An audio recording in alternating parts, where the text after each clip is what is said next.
What's up, everyone? My name is James Lynch, and this is the Fanatics View Hockey Show. Thank you so much for tuning in. If you guys have any questions, post them in the chat. I'll get to every single one of them once we get things rolling here. We're just waiting a little bit here for Dave Hall from the Canucks Army. We've seen him on the show before. We're going to talk all things Vancouver Canucks today. Obviously, back in action tonight for preseason, taking on the Calgary Flames. We'll get into that, and we'll just get on to overall impressions with the Canucks so far during their training camp and everything else they have been up to. So lots going on there as far as the Vancouver Canucks. We got a bit of news this morning. The Oilers acquiring Connor Ingram from the Utah Mammoth for future considerations. We can talk a little bit about that as well. And also, we found out that Luke Hughes has been re-signed by the New Jersey Devils there too. So it's a lot sort of going on in the world of news right now. I'm just talking to Dave right now. We're trying to get him going. 1 second here. I can't multitask, as you guys know.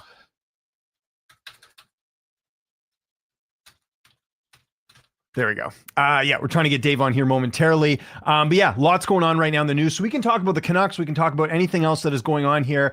This Connor Ingram move, I'll talk about this quickly with the Oilers. This is a good move for the Oilers in terms of getting some depth. Now, everything I'm kind of reading is that they're going to be using him, I think, for their minor league affiliate, not necessarily for the major club. It does sound like they're still going with Stuart Skinner and Calvin Pickard. I wonder if that gets switched up if things go sour with that tandem throughout the season. But everything I'm reading right now, let me bring up the tweets to kind of back this up a little bit, because Jim Matheson, who covers the Oilers, was sort of hinting at this as well. When I saw the trade, I thought this meant they were going to maybe do some things, as far as the goaltending goes. But let's read these tweets here from Jim Matheson, again, covering the Oilers. So he's mentioning organizational depth with Connor Ingram here. If we're looking at it, it says Oilers get Ingram for organizational depth, and they can bury the $1.2 million in the minors. Looks like they want a vet battle in Mbako in goal with Ingram, and Tompkins with Johnson and Day in ECHL. Future considerations for Ingram, maybe sign him if after the season they give Utah a draft pick or a salary player. So that's something interesting to keep in mind. But, you got to figure the Oilers got to do something. I don't think the reason they haven't been successful is their goaltending, but it is one thing that, has been sort of looming over the club a little bit. They did switch goaltending coaches, but I do wonder if they are going to be looking at, something else as far as the goaltending tandem. So we'll find that out. He had a really good season. What was 2023, 2024, just haven't really seen glimpses of that since then. So that's one thing to keep in mind too. Let's get to your questions. Again, we're just waiting for Dave. He's getting his audio all fixed up. We will talk about the Canucks here. I think both WCs come out of the Central, but Vancouver certainly in the mix for number 3 in the Pacific. I would agree here. It's going to be, I think, listen, I mean, to answer my own question of the title of this video, I think the Canucks are going to make the playoffs. I think even if for some reason Pettersson's, I shouldn't say that. I think Pettersson has to play well. I think that really does hinge on things. I just can't imagine a season that had so much drama last year, injuries, so many other things that could have gone wrong last year for the Canucks did go wrong, and they still weren't that far off making the playoffs. You get a healthy Demko, you get a, decent goaltending tandem, you get a full season with this defense. I think the Canucks can make the playoffs. And I've said this before, I think the team leaving the West there is going to be Los Angeles. But we got Dave Hall in now. Looks like we got the mic issues fixed and everything. Happy to have him back on here. Nobody better to talk about the Canucks than Dave Hall. Dave, how are you, man? Get everything sorted out. Oh, hope. No, we still don't have any mic, but it's okay. It's okay. I don't know what's going on. Good old StreamYard here. He's gonna work some magic here.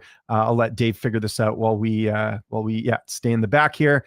I was mentioning to Dave, you could also use his phone, but obviously you get the webcam if you're on the computer there. I've had all types of issues when it comes to connecting on streams. I've seen it all, so I'm a veteran when it comes to this. But anyways, back to the Canucks. I just think that. I think what people are forgetting is that while the offense was significantly, hindered by trading JT Miller, and they've lost, Dakota Joshua and a few other names. I know they're pretty much running back the same team, but again, you've got an entire season of, solid defense, right? You've got Marcus Pettersson. You're going to have a full season with Elias Pettersson. There's going to be a lot of different things going on there. It looks like we got Dave Hall now, although I don't know if his camera's working here. Dave, do we got audio here? What's going on? Let's see. Can you hear me? I can hear you. Yes, you're good. I think we might have to get you to flip your phone the other way. Otherwise, you're going to look vertical the whole time. But I appreciate you making all the efforts to battle with technology here today. It's all good. Yeah, my apologies. That's a new one for me. I'm not really sure what's going on here. Yeah, blame StreamYard. The damn bird strikes again, as they say. But obviously, no one better to talk about the Canucks than you, Dave. Obviously, doing great work over there at the Canucks Army. Where I wanted to start first with this is, you've covered a number of training camps. How has this year differed with the new coaching staff? I know we've had a number of coaching staffs over the years, but you've got Adam Foote coming into the fold. You got Brett McLean. You got Kevin Dean. How have things differed this year, maybe compared to even last season with Rick Tocchet, just from your vantage point? Well, I think for one, like the big one is the systems. Like you're seeing a real different. It looks like the way that they're going to play this year could be a little bit different than what we've seen, especially with Tocchet. There's a lot more. That's the fourth player, aka that D-man, really breaking through to kind of join the rush at all times, whenever, if ever. So it seems like, if preseason or training camp is any indication, it seems like they're going to play a little more, I guess I'll say loose, a little more aggressive. So for me, that's the big thing. And it's kind of exciting, to be honest. Yeah, and I completely agree. And, one of the interesting things is we see a guy like Philip Cheadle go out there and be able to be a bit more creative. And, I think there is a school of thought that a lot of, people agree with that. Tocchet maybe was kind of hindering him with a player like him specifically. Do you think we're going to see more creativity this year just with that? It seems like Foote's a little bit more open-minded in terms of the system. And they have the defense now that was the issue last year was they tried to be a little bit more creative, but they kept getting caught on the back end. Now you've got a solid foundation for the defense. How much will that sort of help this season? Well, I think you nailed it at the tail end there. I think the defense is going to play a big difference. I think I think you are right. They're going to let them play a little more creative. We'll see. I mean, at least to start the season, we'll see after 10 games if it's working or not. We'll see how he pivots. But, we've heard a lot of reports that there's been a lot of ongoing talks between the coach and players. And so, you almost get a sense that he's not specifically asking how they want to play, but maybe trying to, especially with a guy like Pettersson, trying to see what will kind of, get those juices going and kind of see what kind of style of play will make it work. So I think there will be a little more openness to creativity. And, we saw it with Hedl in the preseason already, as you mentioned. He looked like an all-star versus AHL players. So, I mean, it was a good sign. So I think to start, I fully think that it's going to be a bit more open-minded game style. But like I said, that could also pivot pretty quick if they're losing games. So. Yeah, and if you've been paying attention to training camp, there's obviously a few players that have really stood out, and one in particular is Braden Coots. I know you're the prospects guy when it comes to everything. Was this something you were expecting? Because I think for a lot of people, they knew that Coots was hardworking. That's sort of the thing we were hearing in Seattle is that he's a hard worker, and now we're hearing with this training camp, last guy off the ice, asking a lot of questions, just really gelling in with the teammates, and it really looks like he's going to make this team, whether that's something short term or long term. But would you say that's been the biggest surprise in camp this season? I'm still surprised. I mean, at the end of the day, he's still an 18-year-old facing AHL to NHL type players. That being said, if you followed me at all at Canucks Army, that I've been pretty big on Braden Coots. I thought when they made that pick, it was a home run. There was guys like Victor Eklund, Keishon Aitchison that were still available that, there is an argument that they could have went that way. But for me, Braden Coots has always been the go-to guy. He's a right shot center. He's a two-way guy. He doesn't skimp on any of his responsibilities. I just think, and we're seeing it now, he's the kind of, like, as you mentioned, he's a rink rat. He's there all the time. He wants to get better. He doesn't, like he even mentioned in one of his press conferences, he doesn't come to the training camp, even though it's his first NHL camp, to learn. He's here to make the team, that's just his competitive nature. Whether it's this year or not, it probably shouldn't be this year, but whether it's this year or not, I think they got themselves a good one. And, he's just showing the fan base right now why he's just such an easy pick at 15. Would it still work where they could have him up for a few games and then send him back to junior type thing just to get that little bit of experience? Because I think the concern is, and listen, we've seen this in the past with this team, with Jake Virtanen, with Jared McCann, so many players that they would have full season, and it was just the schedule and, making that leap was just too much. I think a lot of people want to avoid that, but at the same time, you also want to reward Coots for the way he's been playing in camp. So could there be a situation where, he's up for maybe 9 games and then they send him back down? Absolutely. And that's probably, to be quite honest, that's probably the direction this is going to go, right? Like at this point, it's not even that they're rewarding him. He's earned this spot. Like I don't know if this is a good indictment on the team itself or a great indictment on Coots, but he's been one of the better centermen in this entire preseason. You know, in my opinion, he's outplayed guys like Atu Ratu, and you know we've only seen Teddy Bluger once, so you know that's neither here nor there. But you know he's earned a spot at least on the starting roster come October 9th. So in my opinion, I think that's a 9-game. You know, whether that's 9 full games, I think he's definitely earned a spot. I don't think, personally, this is just my opinion, I don't think it's the proper game plan to go more than 9 games. I think burning a year and not allowing to go back to junior to dominate as an 18-year-old is a mistake. But at the same time, you know, every single game, he just keeps on earning himself another game. So we'll see what happens once the regular season kicks off. But so far, it's been electric. So. What are your impressions of Evander Kane and how he's gelled in with this team? That was obviously one of the moves they made over the summer. It seems like he's sort of doing what he's supposed to, but I haven't heard any like, wow, he's like, you know, looking amazing. And on the flip side, I haven't heard anything bad either. So would you just say he's sort of been brought in to do what he's supposed to do? Yeah, I think so. And you know what, you're really seeing it right now. I know yesterday they were practicing. We might even see it again, but you know, he's been skating on a line with Lekaramaki and Braden Coots. So kind of taking the two young guys who have also formed a nice chemistry. So he's that third guy on that young line that's kind of, you know, showing them the ropes. You see him on the bench, just kind of talking strategy when they get back to the bench. So I think he's doing everything you want. You know, in his one game that he played, he scores an empty net goal, but he just played that sound hockey that gets you kind of excited that maybe he could add that, you know, a couple goals, but also play that, you know, third line kind of role. So I've liked what I've seen. I mean, granted, it's only been one preseason game, but I thought he's played his part for sure. The other acquisition they got, which I kind of forgot about until it's sort of been in the news this week, is Pierre-Olivier Joseph, P.O. Joseph, who they brought in. There's obviously that relationship there from Pittsburgh back in the day. And my understanding is, you know, you get sort of a veteran, that's sort of your 7th guy brought in there. I think he's going to end up making the team, and I think he would be sort of a press box guy instead of keeping one of the younger players on the roster there. I know he hasn't really impressed, overly impressed in camp, but he's just sort of there as like that insurance. Is that kind of how you view him going forward, as someone that they have the veteran experience, they can rely on him, and he's sort of an upgrade in some ways over Noah Juleson. I know they play different games, but you're getting this veteran where you're not having to worry about the mistakes with Juleson. That was sort of a big thing, and we're hearing about that right now in Philly. I'm seeing the Flyers fans not too happy. Yeah, right. I'm seeing that a lot too. I think we've just seen so much Noah Juleson, discourse on our Twitter that it's just popping up into our algorithm. But yeah, he's like, when they first made the signing, I was thinking in my eyes, it was pretty much what Christian Wolanin was originally brought in to play, in my, like that kind of tweener role that can go down if they need some players down there, or he can just sit in the press box and you don't feel too bad about him sitting there. Because I think that's going to be, DPD is going to slide in for the most part. Derek Forbert's going to be that extra guy that interchanges them more than likely. And so I think, P.O. Joseph, he's going to be in the press box more often than not this year. But like I said, you don't feel too bad about that being the case because, he's on league minimum. He's a veteran guy. It is what it is. But he can also go down if you got some injuries, which always tends to happen mid-season.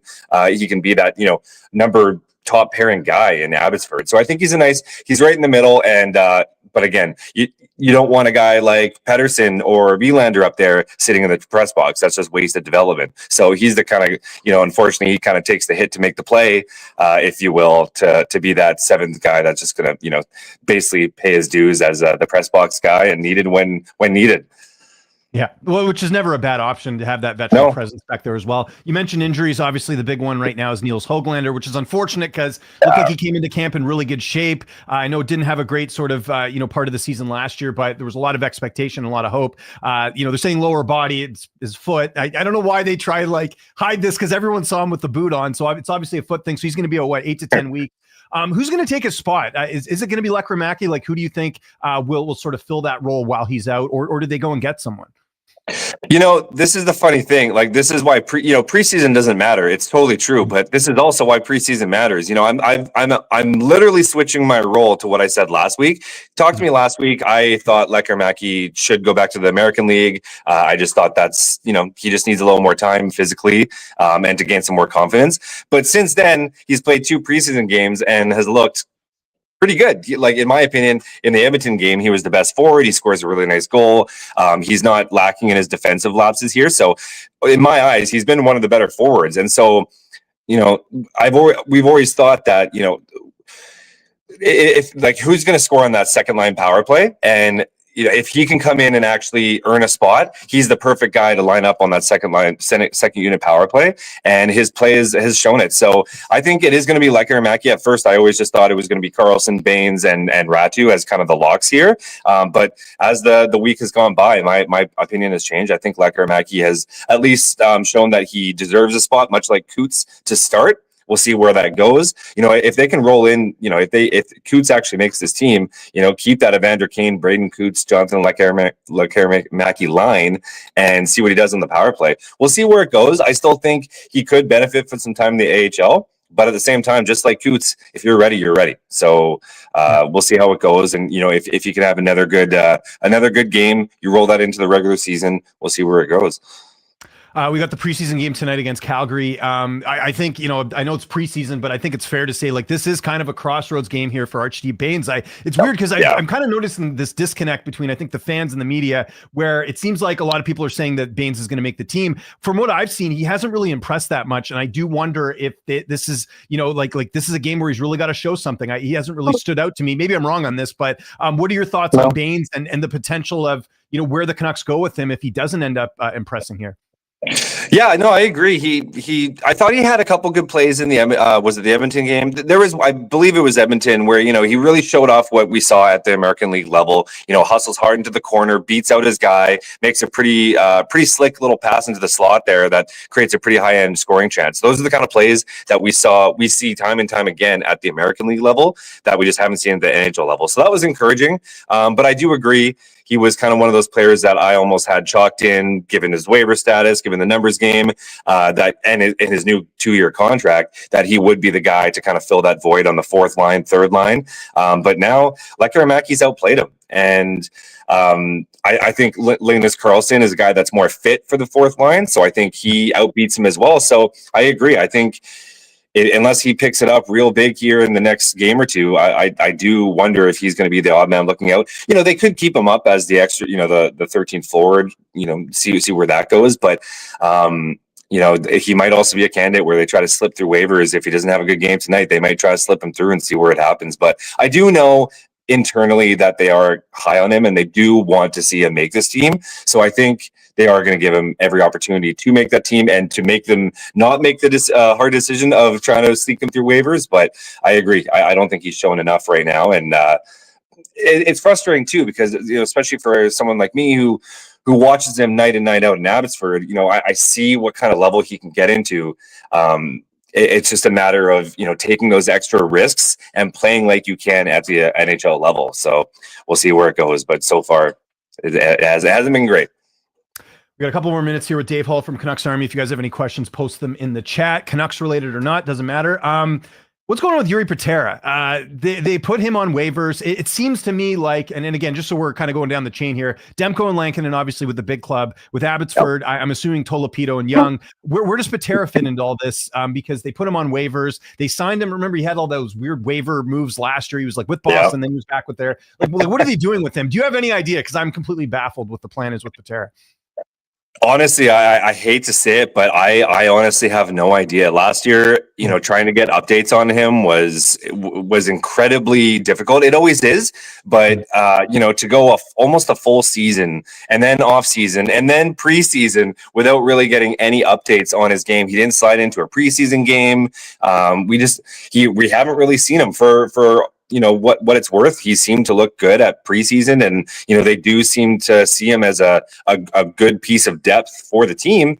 But it's at this point, I struggle to find ways to get him in a lineup, whether that's Abbotsford or Vancouver. I know that they like Tolopilo has been one of the stories of this whole preseason. He's been lights out. I believe he's let in 1 goal in all of his stints. Ty Young, they're very high on him. Yeah, he didn't have the greatest performance in the preseason, but this is a goalie that they really believe in, and they want to get games as much as possible. So Honestly, I hate to say I don't know, but it baffles me. I don't know what's going on. I think he's good. He's good, solid depth option at this point. But what good's a depth option if he's sitting in the press box the entire season and not getting any game reps? So we'll see how it goes. Injuries are always a thing. Happens every single year. So there is a good chance he does slide in. But as of right now, he's I call him the international man of mystery. It's been, his entire tenure with the Vancouver Canucks has just been an incredible mystery. Yeah, an enigma, as they say, which is true. Yes. So getting back to kind of the overall scope of the Canucks and kind of looking at this roster and seeing, the division and everything, do you see this as a playoff team? I think people sort of agree with the fact that, look, Pettersson's got to be better, Demko's got to be healthy. Those two things happen. This looks like a playoff team, because I think one of the things that people forget is that they're going to have a full season with this defense core, right? They didn't have Vinny Desharnais last year. There's a lot of holes back there, and you didn't have Demko, and you had this whole Seelovs and Lankinen thing going on. I think that alone, they were so close. I think they can get in. Where do you stand on that? Yeah, I agree. You kind of nailed it there. I think if healthy, they have a top 5 tandem in the game, in my opinion.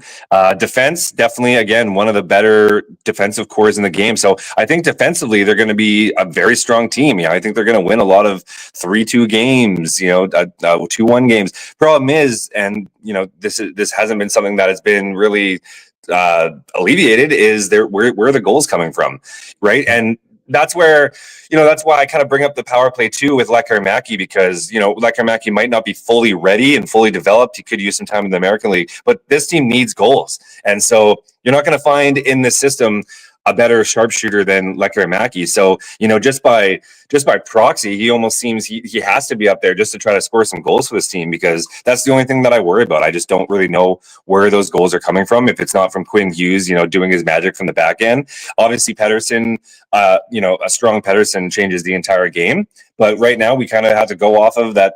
We might not see that. So I think that's my only qualm with the team right now, is I just don't know where these goals are coming from. And so, but like I said, I think they're going to win a lot of 3-2 games, a lot of tight games, just because their goaltending and defense is so strong. Now it's just a matter of, can we get some offense? We sort of knew this was going to happen, but do have to mention that Luke Hughes re-signing with the Devils today, $9 million AAV, 7 years. I think we all kind of figure that, again, I think it's still up in the air with Hughes. Like, everyone's sort of certain that he's going to go to New Jersey, but I think too, it's really going to depend on what the on-ice product looks like. If this is another season like last year, I think it's pretty obvious he's going to leave. But, obviously Hughes re-signing, there was a little talk I saw this week, maybe like, is there been discussions with trading Hughes if they can't come to terms? But obviously the Devils were able to get it done. So I guess just with that said, like, I think this is things are sort of trending the way they're supposed to go. I think at the end of the day with Hughes, it really just depends on the success of the Canucks. Is that kind of how you're looking at it? Yeah, sort of. Yeah, I do think I also have a bit of a different take. I also, I hate not to be boring here, but I also, it is a story. It is a story that, the media has caught. Even Jim Rutherford continues to bring it up. It is a big deal. It is a big story. Don't get me wrong. I agree with that. But at the same time, I am a firm believer of, Quinn Hughes is, he's been given the keys to the Vancouver Canucks. For him, I get that he wants to play with his brothers. I mean, he's never actually said that yet, to anyone, quote unquote. But it obviously he would want to play his brothers. But that could mean at the Olympics. That could mean at the tail end of his career. I like I said, I get that it's a big story that he could leave and he could go to New Jersey and he could do all these things. But I'm still a firm believer that this kid cares a lot about what he's doing in Vancouver. He's the captain. He has a chance to make, a lot of history with this team. I just think he takes a lot of pride in that. And I think he's kind of put in a bit of a rock and a hard place right now, because as he already mentioned, he can't sign for another year. So, and he's not going to give up any bargaining tools. His agents told him, you can't talk about it like you want to talk about it. Like you can't. So, he can't really decide either way. And so I get, we're going to have to talk about it. It's a thing. It has to be done. But I'm just kind of a firm believer that I think the fact that he's implanted himself as, a strong, permanent piece to this Vancouver Canucks organization sits well with him. So we'll see. That's just my take on it. It's a little bit of a boring take. I know it doesn't, create a lot of headlines, but I just, maybe that's just me being a hopeful. But like I said, I'm not naive to the fact that it can happen. I just, there's no proof that it even wants to be happen. So. Well, no, I'm glad you brought that up because I'm a little bit more glass half full in the situation than other people are. Two people, because Canucks Twitter is everyone's just so like it's so polarizing. It's like Yeah. the team's in ruins, like all this stuff. But like I look at the fact that you had a lot of his buddies resign, and Connor Garland and Yes. Besser and Demko, and these part of the leadership group. Like I agree. Like I don't think there's any guarantee. Here's the other thing, Dave. I don't know if New Jersey's necessarily this team that everyone's kind of making them out to be. Like they need a full, healthy Jack Hughes for a season. That hasn't happened in a while. I think if you add up the amount of games played for Jack Hughes, it equals like almost a season or two. He hasn't been healthy. So I don't think there's a guarantee that New Jersey's necessarily in a better spot than Vancouver is in terms of what they've been able to do. There's a lot of potential there, but I also don't buy into this like, oh yeah, New Jersey's so much more well run. They've got issues. They got a couple bad contracts and they still got to get, cap compliant if they do want to bring in Hughes and figure that out as well, right? So well, you nailed it right there. Like they just signed the brother to what was it, 9 million, this morning? Yeah. So you got 9 million, you got Jack Hughes on the so, and then who knows what Quinn's is going to be? Like we might be talking 14, 15. So are you really going to have a trio of Hughes brothers locked in for 30 million or what? Whatever it be. I guess it would even be even more than 30 million actually. Now that I'm thinking about it, so that is something to consider. Yeah, it's a fun idea. Can it actually work? Can you actually get three amazing Hughes brothers all on the same team financially? We'll see, but I don't know. Yeah. And by the way, worst case scenario, Hughes does leave. Bedard's coming here anyways, right? So people gotta settle down. It's all going to work out in the end. Him and Celebrini, they're gonna join forces and come over here. Okay, before we go, again, I recommend everyone here go check out all your coverage over at Canucks Army. One of the things I love is getting sort of the down low on the prospects in Abbotsford. We talked a little bit about that today. Who's someone this year you think could really pop, or someone that maybe we're not thinking of too much in terms of prospects that we should be keeping an eye on in Abbotsford that maybe could make that jump to the club, or anyone that you're impressed with that maybe we're not talking about? In Abbotsford, well, I'm well. He's not a rookie anymore. But I mean, I think Kirill Kudryavtsev is. I know this is almost like a given at this point because he had such a strong rookie year. But there's such a big talk about Tom Wielander, Mancini, and Elias Pettersson that I think Kudryavtsev kind of gets swept under the rug a little bit as the kind of the guy in the corner saying, "Don't forget about me." I think he's not going to make the team. Obviously, he's already been sent down. He probably won't even get a cup of coffee until maybe halfway through the season, if it even warrants one. But I think he's quietly been he's a defenseman that the fan base should be excited about. He's already shown that he can play big minutes in all situations. He can play on both right and left side. And Christian Wolanin's gone. I know Tom Wielander is going to be there, but I think Kudryavtsev is going to play a lot of minutes in Abbotsford this year. So he's a guy I think you kind of have to look out for. I think also, we'll see what Sawyer Minyo does, talking about defensemen as well. I've been super high on him, he was drafted as, a defensive first, smooth skating penalty killer. And since his draft year, he's been one of the most potent offensive defensemen in the entire WHL, like top 5, I believe. So he's shown this incredible ability to drive play from the back end. He has a wicked one-timer and release. Struggled in his preseason game this year. But if you actually go back to last season and watch tape of his preseason last season rather, he was one of the better defensemen. And that's, in my opinion, that game is what earned him his entry-level contract coming out of training camp. So, yes, he had a bad showing this year, but that happens, right? He's on the brink of his first real pro training camp. He's probably a little nervous, things happen. But he's a guy that I'm wondering what he can do. You think he has to put on a little bit of weight, but he's going to be an interesting name to keep an eye on the back end. Quickly, Max Sasson, John's asking about him. Watch him, Western Michigan, look good. He's a guy too that I wonder, what's the future for him on this team as well? Because it's kind of crowded. I'm a big Max Sasson guy, play driver. He's always the oil that makes the engine run in Abbotsford. He's just always the guy, fastest guy on the ice at all times. Works his ass off, just doesn't stop. So. No, I don't think he's going to be a top 6, maybe not even a third line guy, but I do think he's well worth keeping around for that fourth line, maybe even third line center duties. Sounds like the organization might not see him as a center. He's not a face-off ace like maybe a Ratu. But he doesn't quit. Like I said, he was a Talkett type player, and the fact that he doesn't skimp on his details, and he just constantly runs. So I'm a big Max Sasson guy. Again, not for a high-end NHL piece, but just as a player, and for that worthy fourth line, third line grinder kind of guy. Dave, you're the best. Thanks for coming on, man. Always appreciate it. Let everyone know where they can check you out on social media and any stuff you got coming up for Canucks Army. You're always working hard, getting those really good articles out there. So just let my audience know before we let you out of here. Yeah, it's a little bit of a calm before the storm. You can find me at Hall 1289 on Twitter, and then also at just Canucks Army. We're getting the American League started pretty quick here. Training camp opens up in a few days, so we'll have the Farmies back up and running.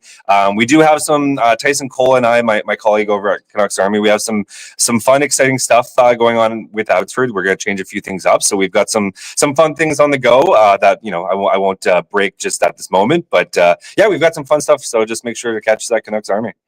Great. Thanks so much, Dave. Enjoy the rest of your day, and we'll be keeping tabs on your coverage. Absolutely. Sorry about the technical difficulties. Oh, good. You made it. We got through it. We got some good insight there. That's great. There you go. That is Dave Hall from Canucks Army joining us here on the show. One of our regulars here. Every couple months, I like bringing him on. And, one of the great things with Dave, like I mentioned all the time when we have him on here, is just the pulse on the prospects. So especially if you're playing fantasy hockey or anything like that, Dave's a great follow just because you are sort of getting that insight onto who is doing what on the Abbotsford side of things with the Canucks. So a lot going on into this training camp. Again, the Canucks going to be playing the Calgary Flames tonight for preseason. And everything I'm hearing is that they are going to dress sort of a close to NHL ready lineup. So a good chance to see what the team's going to be looking like this year under Adam Foote. Some of the, again, the guys, can they step up like an Archie Bains? Can, Lekramaki continue his good play? These are all things that we're going to be keeping an eye on, sort of looking at the Canucks tonight and beyond, because we're getting close to the regular season. I got my hockey pool draft on Sunday, so really excited about that. We're getting to that time of the year. It's a great time of year. I love it. It's best time of year in sports, in my opinion. So anyways, let's get back to some of John's questions here, because John, I'm sorry I did neglect it, but we only had Dave on for like 20 minutes. Luke Hughes deal is certainly a bet for the future, but could look like a steal in a couple of years. So let's get to that deal with Luke Hughes. Just bring this up here on the screen. So it's an AAV of $9 million. We've got the Bleacher Report. So he's getting more than his brother, Jack, which is understandable because, defensemen, especially young defensemen, they're a commodity, right? And I think too, like Jack, at the time it was considered a steal, but then a couple people be like overpay or whatever. And it's like, yeah, he hasn't shown the $9 million contract yet, but we're talking about a 4th overall pick in 2021. You're banking on the future. And it's not a bad bet to have. This is going to be a foundational piece of the Devils going forward. Just 22 years old. Again, he's got to sort of fill into that contract. And it could be one of those situations where, you sign him to $9 million. Maybe he doesn't live up to that this season. Maybe he does next year. And then beyond, maybe that ends up being a contract that looks great in the long run. So I don't mind betting on players like this. I also don't mind the length of the contract too, as well. But I think this is a solid bet for New Jersey. But I do wonder, like Dave was mentioning as well, the cap issues with the Devils. They're right up against it. And they've got, and I was trying to remember the bad contracts, but Timo Meier is one that, they're over the cap right now, right? So if you look at where they're at right now, so you've got, a couple guys signed here. So they're over by like 3 million. So Timo Meier, $8 million a season, not really worth what he's been giving the team. If you look at his stats here, it's been a bit of a disappointment since coming over from San Jose. Just trying to get the stats up here real quick. Just 53 points last year, 26 goals, 27 assists. That's not what you sign an $8 million player to. So they're obviously expecting a bit more. Maybe he's a guy, and we were talking too about like clearing out cap room to make way for any future plans, like possibly getting a Quinn Hughes. Dougie Hamilton's going to be the name there, but then who's going to take that contract too? $9 million. He's got 3 more seasons left.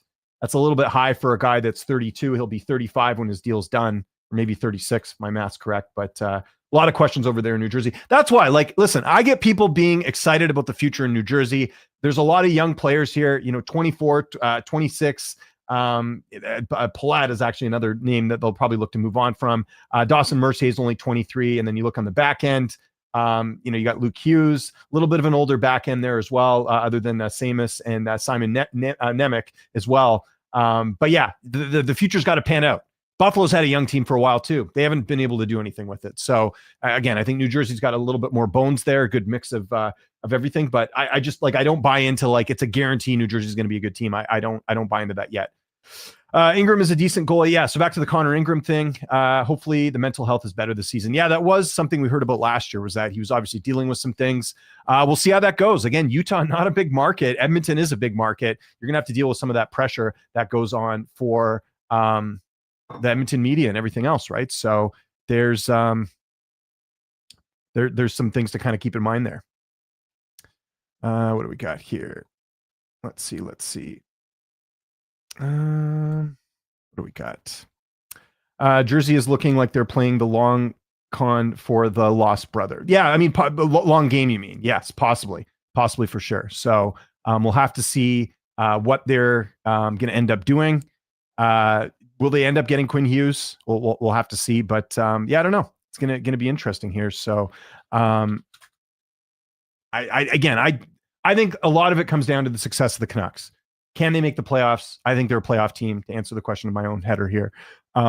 Just because, like, I think, their defense is right up there as far as some of the best in the league. And they've got maybe they could have the best goaltending tandem in the league. We don't know. If Demko's healthy and he gets anywhere close to what he's had, in past seasons, that's a good goaltender. Look how many teams have goaltending issues.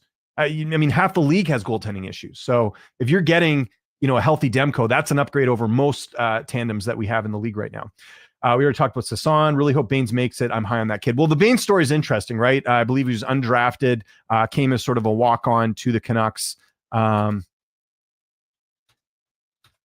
So if we look at it here, I'm just double checking here. So, 24 years old, was undrafted, did play his junior career for the Red Deer Rebels. And then I think he ended up playing for the Giants, if I'm not mistaken. No, he didn't. It was the Red Deer Rebels. My bad. I don't know why I thought he played for the Giants, but yeah, we'll see. Again, they've invested a lot of time and effort. And like Dave mentioned, they've given Baines a lot of opportunities for him to, go and, make this team, and he's got to prove it. So that's why tonight, good opportunity here. We'll see if we have the lines pinned up yet in terms of what they have here, but let me double check here. Probably don't have the lines yet. Just looking at Brendan Batchelor, who does the radio for the Canucks here. So, yeah, I don't know if we have the, don't have the lineups yet. So something to keep in mind. With Kaprizov getting $17 million AAV, what's your prediction for the next McDavid deal? I mean, he's got to get higher than that, right? I would think 20 is probably what I'm thinking for McDavid. Some people talked, I saw some chatter on social media today about like Crosby and how like Crosby's only done like, he's done like cheaper deals to let the team win. I don't see McDavid doing that. I think for him, why wouldn't you want to get paid as the highest player? Like set the bar, set the standard for players as well. That's why this is so interesting to see what ends up happening with McDavid, because he's in a great position right now. In terms of what he wants to command. And I think this Kaprizov deal, the fact that it went higher than I think people thought. I think it was The Athletic. They had their projection of a contract. I think they had him at 15 million. He gets 17. McDavid, McDavid has to go higher than that, I would think. Just my prediction there. Devils goaltending worries me for the future. Markstrom is old. He is old. Yeah. And I mean, I don't know. I would love to get someone, by the way, should be getting more guests on here that are, from different markets. I did get some contacts recently. So I'm hoping to actually tried to get someone here from the Ducks today to talk about Mason McTavish. Wasn't able to do it, but I am going to try and get some more names on here. But one of the things I want to know is, what does the pipeline look like for the Devils? Because right now I'm seeing two veteran goaltenders, and they've got this Georgie. Here, I'll show you guys what I'm seeing here. They've got this Georgie Romanov, who actually looks like he's a UFA right now, but your two goaltenders are 35. Like, what's in the pipeline? I don't even know right now who their, goaltending prospects are. You're right. They've got to look beyond that. And this is an issue with a lot of teams. Look how long it took Toronto to get like solid goaltending for a while. It seems like they do have it now with Stolarz and Wall. It's more about the combo working, because Wall can't stay healthy. Wall's missed a lot of time. You got Stolarz, who seems very capable of taking over that starting role. Like, it's an issue for a lot of teams. Edmonton's got it. So many teams just need to figure out their goaltending. And I completely agree, John. Like, Jake Allen, even at 1.8, like, I almost don't get why they signed him when you can find a Jake Allen probably on the market right now. I don't know what the thinking was in locking him up. Maybe it's just in case Markstrom goes elsewhere. I don't know, but they got to figure it out. And again, Markstrom at 4.1, is he going to get that next year as a UFA? I don't know. I don't know what the market's going to be like for goaltenders. So a lot of good points there, John. And again, I'll say it before, like, I think I agree with people being excited about the potential of New Jersey. We just have to actually see it come to fruition. There's a lot of teams like that. What players do you see breaking loose in New Jersey now that they are $3 million over? I think Dawson Mercier is going to have a better season as well. I think he's the guy that can really blossom. Again, 23 years old. That's typically the age when you see guys sort of break out and look a little bit better here. Other than that, like, I don't know. Nico Hischier, what was his stats last year? He's another guy that I think there's more of a ceiling there for him. I mean, this was he was a first overall pick, if I'm not mistaken, back in 2017. So, are we going to see him get back to the year when he got 80 points? Can he stay healthy as well? 75 games last year. These are all things that we need to sort of factor in. Jack Hughes is another guy that, again, if we add up sort of the games that he's played, 62 games the last 2 seasons.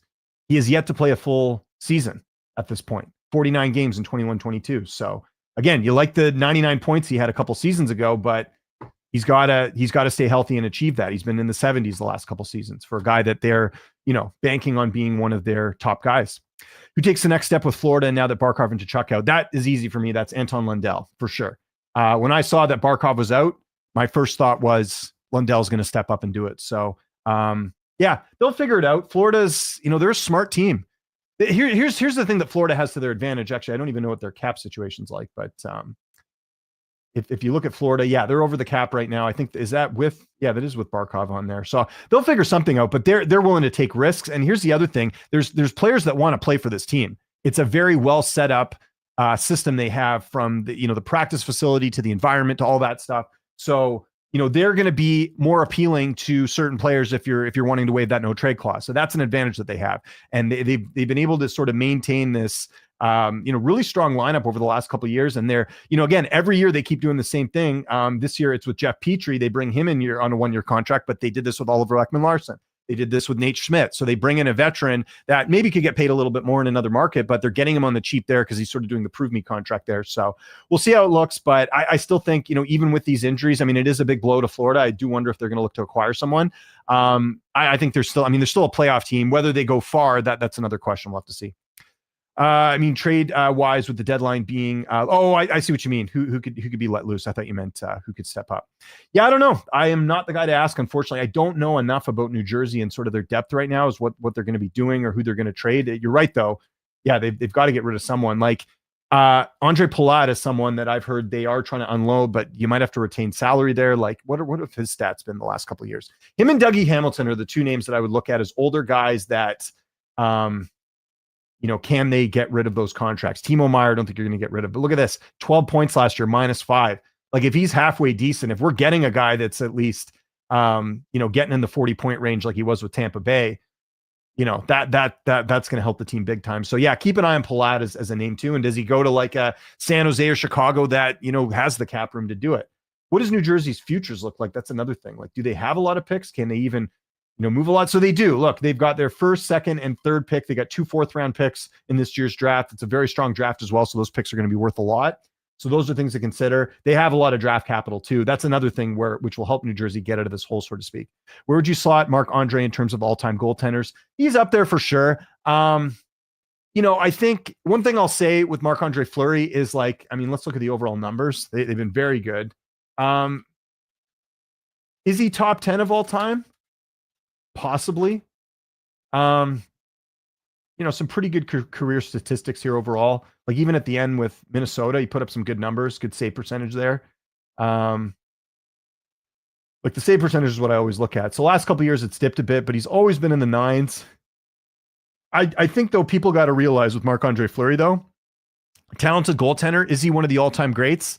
Possibly, but I think that will get elevated because people like him so much. Right, he was a fan favorite in Pittsburgh. You saw the reception he got this week when they did the tryout contract or whatever, so you could retire as a Penguin. I think all those are factored in to, it's like one of those things. Like, I'm just trying to think of another example of like a player that was beloved by the city and therefore, I won't say overrated, but just, maybe heightened a bit more than usual because of how well liked they were. I'm trying to think of another player that sort of fits that mold, but that's where I kind of put Fleury. Like, I think he's a great goaltender. Is he the top 10 of all time? Like, I don't know. When I think of Fleury, I don't think of a guy that's like stolen. Like, maybe in his prime he was stealing games and stuff, but I don't remember him being like, like a Roberto Luongo or like a Dominic Hasek or someone that's like, that was sort of known as a guy that like anywhere he went, he could get it done, and just steal games. I don't know if I put him in that category, but certainly a great goaltender. I love how you keep reminding me of this because I'm going to be keeping tabs. Gavin McKenna, Penn State this Friday at Arizona State. That's going to be awesome. So, looking forward to seeing Gavin McKenna in action. Of course, projected first overall pick in 2026. Excited to see what he's able to do here. All right, guys, let's get a few more questions. John and whoever else is in the chat. Let me know if you have any more questions, Canucks related or not. I think we covered most of the news today with everything that's going on. Again, we got the Luke Hughes news. We've got, I'm just looking at some other NHL news that has come down the pipeline. Again, busy day. We'll see. Again, the Oilers thing is very interesting with them getting Connor Ingram. But like I mentioned there, the idea, I think, is to use him in the minors. So I initially saw that trade and thought, okay, he's going to be maybe the backup for Stuart Skinner. I think if anyone's the odd man out, it's going to be Pickard. My understanding is, and we even had Avery on, maybe a month or so ago, it seems like the Oilers really do like Skinner. So I don't think they're going to move on from him. I think the guy that they would move on from would be Calvin Pickard. So we'll have to see if that ends up panning out. So let's see what we got as far as other stuff going on, other news. Just going to have a quick look here, guys. Again, keep the questions coming if you guys got any anything to chat about here. There was another RFA. There's a couple of RFAs I think that are, so the one RFA to keep in mind on, because we mentioned the Luke Hughes signing, is Luke Evangelista for the Nashville Predators. What we're hearing this morning, actually, I'll bring the tweet up here. Let me find the tweet here real quick. It sounds like the Predators and him are not close. So is that if you can't come to terms, is that a possible trade candidate there? Yeah, David Pagnotta from the Fourth Period reporting, got the tweet right here. With Hughes and the Devils agreeing to a 7-year, $63 million contract, Luke Evangelista remains a RFA without a deal. Nashville has not been willing as of yesterday to bridge the gap on a 2-year deal. See if any added pressure is applied to get that done. So we got Mason McTavish signed, which is news. Last week we talked about that with Troy. That has got done. I think $7 million AAV, which is a great contract for the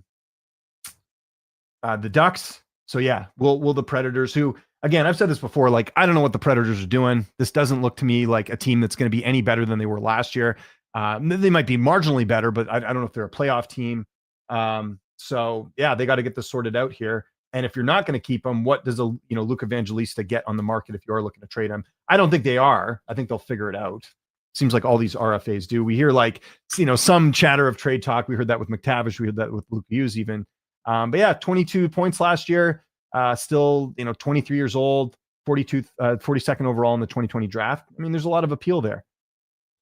Smaller guy, 6 feet tall, 183, but be curious to see how this sort of unfolds there.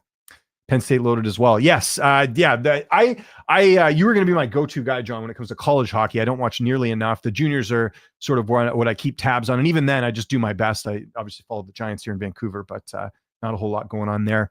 All right, guys, good time to end the show here today. Really appreciate it. I'm going to try and get another, basically the plan going forward is to have guests on every single week. So I will line that up for next week. I'm kind of back on like a good routine. I don't know if you guys heard, I was away last weekend, hence me getting a little bit of a tan here. I was away from Friday to Monday. So now that I'm back to normal, I will be getting line up some guests ahead of time, trying to get some different names on here too, just to check that out. Good question here from John. We got another one. John, keep the questions coming. I can hop on here a little bit longer. What do you think of the Dustin Wolf extension? It was lower AAV than I thought, but I love the deal. I mean, you can't go wrong with, let's bring up the Calgary Flames in that deal. We have a look here. They've got $11 million in cap space, and the Dustin Wolf deal comes in at, what did he end up going with? 7.5. Yeah, I like that deal a lot. He'll be a UFA in 2033. You basically secured your goaltending for the next little bit. He's only had the one good season, right? But again, it's like Luke Hughes. You're banking on high draft pick, someone that they think high of. He was not too high. He was 214th overall. But you're banking on him to be the future in your nets. You're getting him at 7.5. Like the fact that you can get a goaltender for that price and have him locked up is a huge asset to a team. A lot of teams go this route where they don't have the expensive goaltender. Like I look at a team like New York right now. Yes, they're going to have cap space next year, but look, they're tied up in their goaltending. Shesterkin's getting 11.5 a year. I mean, that's a huge gap between 11.5 and 7.4. Now, obviously, Shesterkin's proven he's one of the best goalies in the league. I think Wolf has that potential. I think it's a safe bet. The Canucks did this a number of years ago with Thatcher Demko. His contract, I mean, if you're getting a healthy Demko right now, his contract's one of the best in the league. He's this season, he's only on the books for what, $5 million? I mean, that's great for a guy that was in the Vezina conversation a couple of years ago. He said $5 million. That's an absolute steal. Demko's making less money than, half the goaltenders in the league. And when he's healthy, he's one of the best. So there's a lot to like there. But yeah, I love the Dustin Wolf move there by the Calgary Flames. I think that certainly makes a lot of sense. Okay, guys, good time to end the show here today. I'll be back next week. We'll see what is going on in the news. Of course, the regular season getting underway next week too. So we're slowly creeping up to that. So we'll see who I end up getting on next week as far as a guest. But we do like to kind of focus on that team once a show, unless there's some news that's going on too. I hope you guys have a great rest of your Wednesday. I will be back a week today. My name is James Lynch. You can check me out on Twitter @LynchOnSports. And if you guys watch the show, or you're watching the replay, or you have questions in general that didn't get answered here today, just comment on the video. I like to come back and reply to you guys when we get a chance here. So really appreciate it if you guys could do that. I hope you guys have a great rest of your Wednesday. I'll see you a week today. Have a good one and enjoy the preseason action.